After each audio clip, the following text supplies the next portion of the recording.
Good morning class 9। Welcome to your Urdu class 9। कल हमने काहली सबक का पहला हिस्सा पढ़ा था, जिसमें आपने पढ़ा कि काहली है क्या है।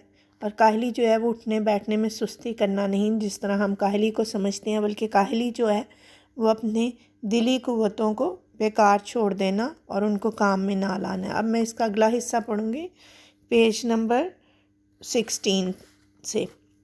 एक ऐसे शख्स की हालत को गौर करो। अब सर सैयद अहमद ख़ान कह रहे हैं कि एक ऐसे शख्स की हालत में हम गौर करें जिसकी आमदनी उसके अखराजात को मुनासिब है। मीन्स कि जितना उसकी आमदनी है, जितना वो पैसा कमाता है वो उसके अखराजात को मुनासिब है, और जितना वो ख़र्च करता है वो उसके लिए काफ़ी है। उसको उसकी कमी नहीं होती पैसे की, और उसके हासिल करने में उसको चंदा मेहनत और मुशक्क़त करनी नहीं पड़ती। चंदा और उसको कुछ भी मेहनत नहीं करनी पड़ती है। मुराद ये है कि उसको ये सब कुछ बहुत आसानी से मिल जाता है। उसको चंदा बिल्कुल भी किसी चीज़ के लिए दौड़ धूप नहीं करनी पड़ती है, जैसा कि हमारे हिंदुस्तान में मुल्की और लायक राजदारों का हाल। और कहते हैं जैसे कि हमारे मुल्क में लायक राजदार, जो लोग महसूल नहीं देते हैं, जो टैक्स नहीं देते हैं, उनका ये हाल है कि उनको अपने काम के लिए कोई मेहनत नहीं करनी पड़ती है, और वो अपने दिली कवा को भी बेकार डाल कर दे तो उसका क्या हाल होगा। कहते हैं अगर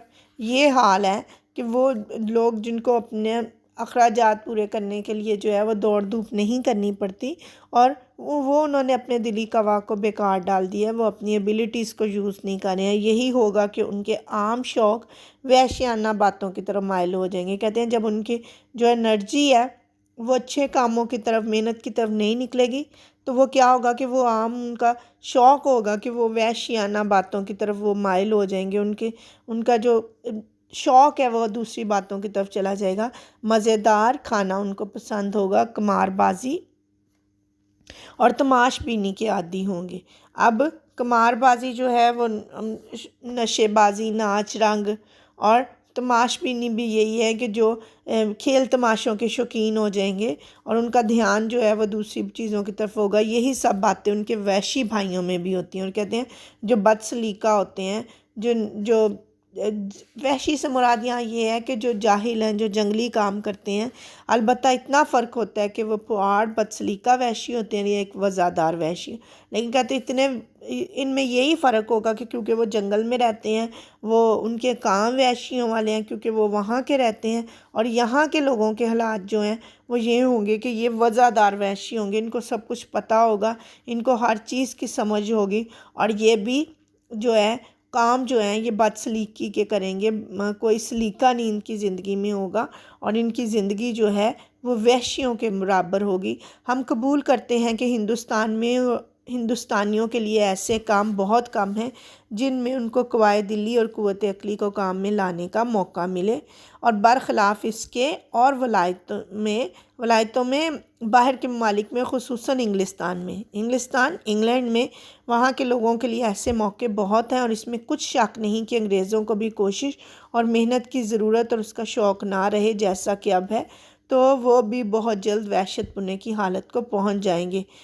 अब मैंने आपको बताया कि ये जो ऐसे लिखा है काहली, ये सर सैयद अहमद ख़ान ने इसलिए लिखा है कि जो है वो मुसलमान जो है वो काहली को छोड़ें। तो उन्होंने मिसाल के तौर पे ये भी कहा कि हाँ, मैं मानता हूँ कि हिंदुस्तान में इतने मौके नहीं हैं, हमारे यहाँ भी जो है वो लोगों के पास इतनी फील्ड्स नहीं हैं जितनी कि बाहर के मुल्कों में है। लेकिन कहते हैं कि अगर वो भी मेहनत ना करें, लेकिन फिर भी वो तरक्की याफ्ता कौम है और हम तरक्की पजीर कौम है। क्यों? क्योंकि वो लोग मेहनत करते हैं, वो लोग कोशिश में लगे रहते हैं। तो कहते हैं अगर अंग्रेज़ भी कोशिश नहीं करेगा तो वो भी वहशत पुने की हालत में पहुंच जाएगा। वो भी जो है वो उन सारे कामों में चला जाएगा, जानवरों की सी उसकी हालत हो जाएगी। लेकिन वो लोग क्यों तरक्की करते हैं? क्योंकि वो मेहनत से को पसंद करते हैं। मगर हमने अपने हमवतनों से ये कहते हैं कि हमारे मुल्क में जो हमको अपने क़वाए दिली और क़ुव्वत अक़ली को काम में लाने का मौका नहीं दे रहा। कहते हैं मैं मानता हूँ कि यहाँ लोगों के पास जो है काम है, और लोगों को इतने मौके नहीं मिल रहे हैं कि वो अपनी दिल की क़ुव्वतों को और क़वाए क़ल्बी यानी कि दिल की क़ुव्वतों को और क़ुव्वत अक़ली को, अपनी अक्ल को इस्तेमाल में लाएं। तो हमको इसकी फ़िक्र और कोशिश چاہیے کہ وہ موقع کیوں کر حاصل ہو، لیکن کہتے ہیں بے شک ہمیں موقع نہیں مل رہے، لیکن ہمیں کوشش کرتے رہنی چاہیے اور فکر کرتے رہنی چاہیے کہ ہم ان موقعوں کو کس طرح سے حاصل کر سکیں۔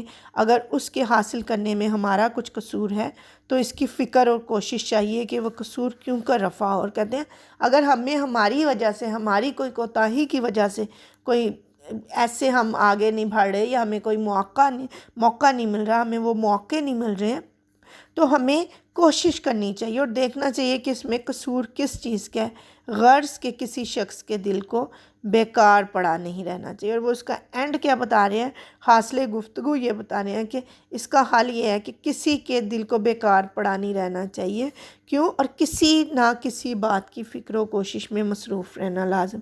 کہتے ہیں ہمیں کچھ نہ کچھ کرتے رہنے کی کوشش کرنی چاہیے، کوئی نہ کوئی ایسا کام کرتے رہنا چاہیے تاکہ ہم کو اپنی تمام ضروریات کے انجام کرنے کی فکر اور مستعدی ہو، تاکہ ہم اس کوشش میں لگے رہیں، اس چالاکی میں، تیزی میں، چستی میں لگے رہیں، ہم مستعد ہو جائیں اور مستعدی ہو ہمارے اندر کہ ہم جو ہے کچھ نہ کچھ کرنے کی فکر میں رہیں۔ جب تک ہماری قوم سے کاہلی یعنی دل کو بیکار پڑا رہنا نہ چھوٹے گا، اس وقت تک ہم کو اپنی قوم کی بہتری کی توقع کچھ نہیں۔ اور پھر اینڈ پہ وہ کہہ رہے ہیں کہ تب تک مجھے امید ہی نہیں ہے جب تک کہ ہماری قوم جو ہے، مسلمان قوم جو ہے، وہ کاہلی اور نہیں چھوڑے گی، اپنے دلی قوا کو جو ہے وہ استعمال میں نہیں لائے گی، اس وقت تک جو ہے وہ ہم جو ہے وہ ترقی نہیں کر سکتے۔ اس لیے جو ہے سر سید احمد خان کہتے ہیں، اور یہ سر سید احمد خان کی کتاب مقالات سر سید حصہ پنجم سے لیا گیا۔ اب جو مقالات سر سید ہے